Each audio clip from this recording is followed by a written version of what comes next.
பாருங்க தாயே, உங்களுடைய இந்த பக்தைய பாருங்க. உன் பேரை சொல்லவே அழுத்து போகாதவ.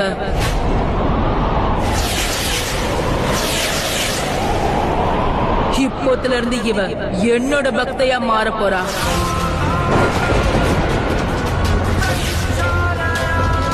உன்னுடைய சீமா இந்த நிமிஷத்துல இருந்து சாத்தான்களோட தேவி பாதாள தேவிக்கு பூஜை செய்வா.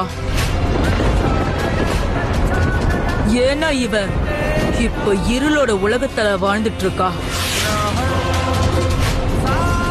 அப்புறம் நான் சொன்னதும் இவளே இவளோட பரத்வாஜ் குடும்பத்தை அழிக்கதான் போறா.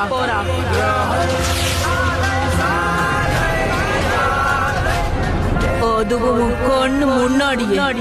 முடிஞ்சா காப்பாத்திக்கோ உன்னோட இந்த பரத்வாஜ் குடும்பத்தை.